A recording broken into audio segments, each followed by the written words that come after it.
my city, I do this for my town. We gotta count bells up and we gotta ring it loud. It's going down, down, down. Yeah, you know it's going down, down, down. I do this for my city, I do this for my town. We gotta count bells up and we gotta ring it loud. It's going down, down, down. Yeah, you know it's going down, down, down.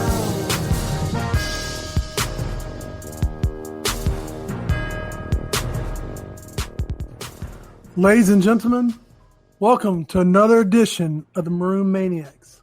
It's been a week since we've left you, and tonight we have several hot takes to discuss about Mississippi State sports. But first, let's check in with my co-host, Derek. How was your Labor Day weekend? Man, all I did was sleep. I was tired from all that walking I did on Saturday. For those of you who don't know, I went to the Mississippi State U of L football game on Saturday.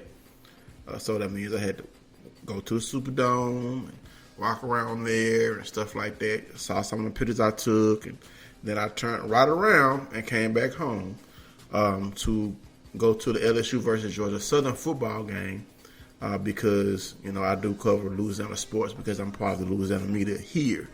But it was a hectic weekend for me. My Labor Day, you want to know what I did? What'd you do? I rested. I rested my tired feet. That's all I did was sleep all Monday long. Me and my daughter didn't do anything. We just rested. Must be nice. Yeah. It was nice. It was nice celebrating a victory in our first game, too. So, yeah. Well, it depends on who you talk about victory. If you talk to us, hey, it's a victory. If you look on sports pages, Mississippi State sports pages, you think we lost. But we'll talk about that topic pretty soon. Give you a quick recap of my Labor Day weekend, 4 days. Girlfriend was in town. We went and I got to play in my first scrimmage with my power soccer team. We beat up on Team USA 8-5. So I've been only playing this actually for 4 months, so I'm still learning the grasp of power soccer. But I did get a lot of good feedback. Now, for people who don't know what power soccer is, why don't you tell? Because I didn't know what power soccer was until me and you became friends. I had no idea the sport existed. And honestly, I had no idea the sport existed until late May. I found this out. Saw a flyer on Facebook, actually. But basically what it is people that are in power wheelchairs play soccer. It's a 4-on-4 match, usually hosted on a basketball court with 10-foot goals that you shoot into.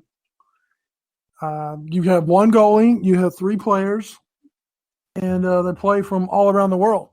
They've been hosting World Cups and tournaments all throughout the states. This Team USA team that we played, actually it's Southern Impact, but they also all 4 play on Team USA. Just went to Rio a couple weeks ago, and they won. Team USA won gold, and the Southern Impact team got, I believe, silver in the backup for the individual team. So for us to play in our second game ever as exhibition, we've won 8-5.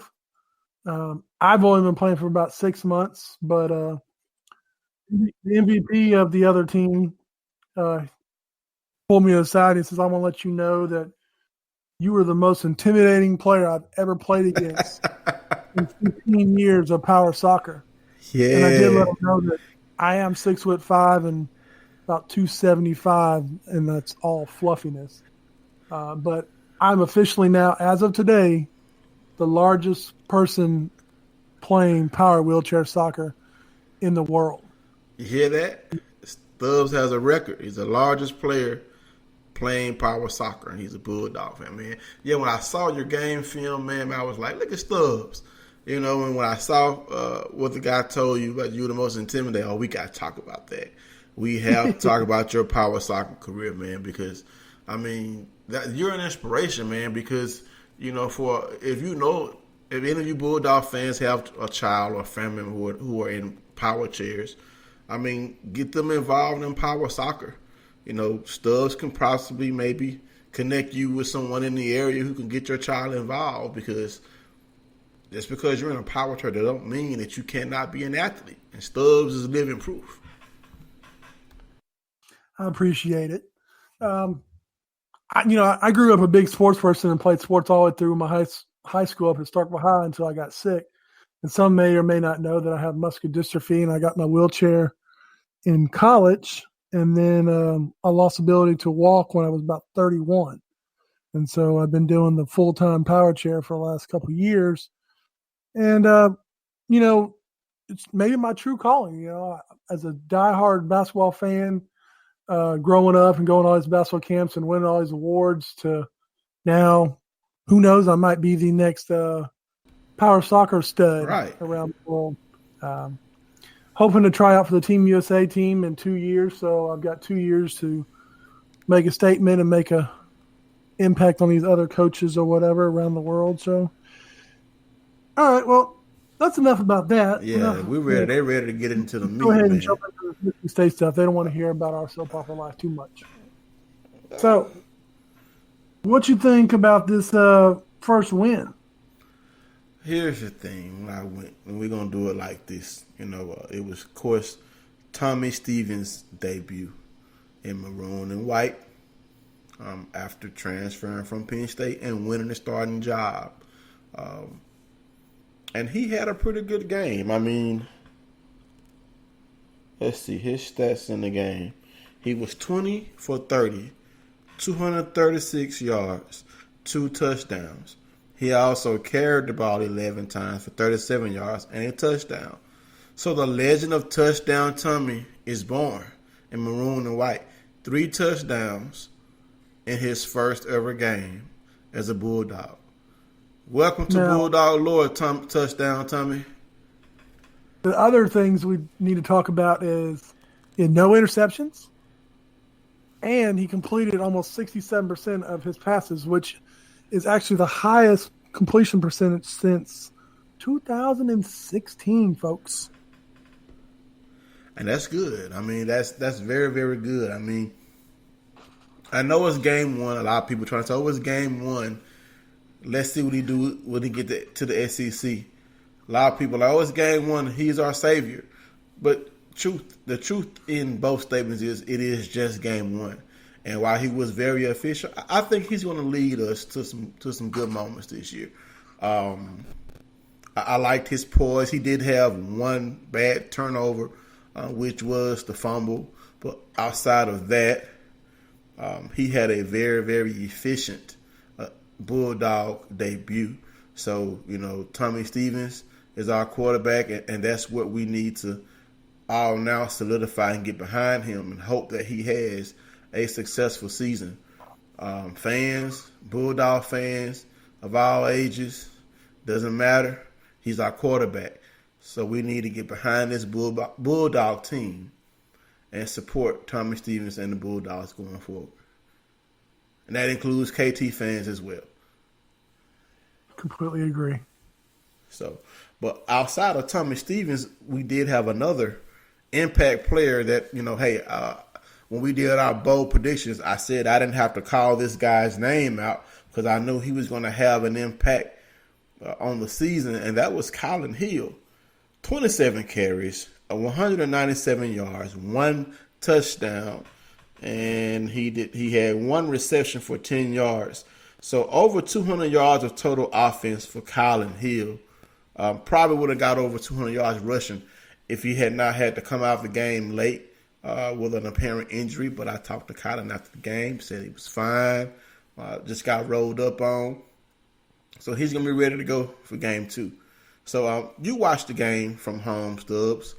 We're going to have this section here. Things we like, things we don't like in all 3 facets of the game. Offense, Stubbs. What did you like? Well, here's my thing. Tommy, he managed the game. Maybe a little bit more than managed, and I appreciate that. Put up pretty decent numbers. some people say, well, he didn't throw for 300 or 400 yards. Newsflash, Kylan Hill ran for almost 200 yards. What do you want here, folks? Do you want a rushing team or do you want a passing team? So I'm completely fine with the 500 total yards we put up. Kylan Hill's 197 actually is third in the nation. So kudos to him for that. The receivers caught the ball. That was a good sight. It was a nice touch. Tommy puts a really nice touch on the ball, nice spin. And some of the passes, even when he threw them hard like baseballs that we saw in previous pass, they still come. So all in all, I'm really happy about the offense. Offensive line did get banged up. We did lose a couple players. We lost 3 players. But, for 38 points, I would took a little more points. We missed a field goal in there. We'll talk about special teams later on. But I don't know if there's anything I didn't really like offensive sides. We started off a little slow, but, that's going to happen. It's week 1. It's game 1. Tommy Stevens' first ever start. We'll see what happens this weekend, and we'll talk about that later on. But That's just my point of view. So what do you got? What I liked was up until the injuries, the offensive line kind of set the tone. They kind of, opened the holes for Kylan to run through. They protected Tommy Stevens well. Stats-wise, they said he was sacked twice.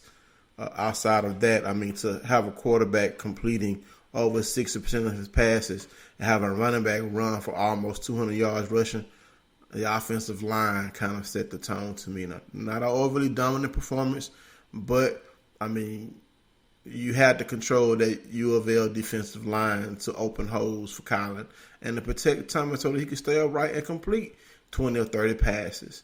What I did like offensively, we had a pretty efficient game. The only thing I did not like, well, of course, one, the injuries, which is part of football. Number 2, the turnover, because that could have been a game-changing turnover. Game 1, first game for everybody for the new season. I'm happy with the win. Fans, be happy we got the win. I know the Raging Cajuns try to make a game of it late, but that's football. All right, defense, Stubbs, what did you like?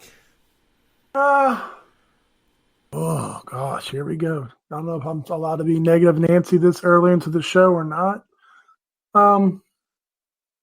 It started off okay. If you take away that early turnover deep in our area, things might change. A lot of scores late. Because at one time when we were up 35-14, what people forget is this team has an offense. Like last year coming into that game, I think they almost averaged like 500 yards a game. Now we shut them down, but of course we had the best defense in the nation. I don't know. People just thought we were going to come back out and steamroll them again, but we kind of played them closer to their home, and they have 2 stud running backs and almost a third one if you really want to go technical. He led them in rushing. That's Calais. He was a leading rusher. They're a bowl team. They're going to be good. They are going to do just fine in their division. Defensive line, that is what's going to hurt us. That line, and we talked about that on one of our shows. That defensive line has to plug gaps. That defensive line has to get pressure. I don't even know if we even got a sack that game. To tell you the truth, I don't remember any really pressure. He eluded a couple Wembley tacklers back there. They would roll out and stuff like that. But that defensive line, it's got to pick back up. And we've got a few injuries. We got a few suspensions out there. Linebackers, Thompson did have 10 tackles, but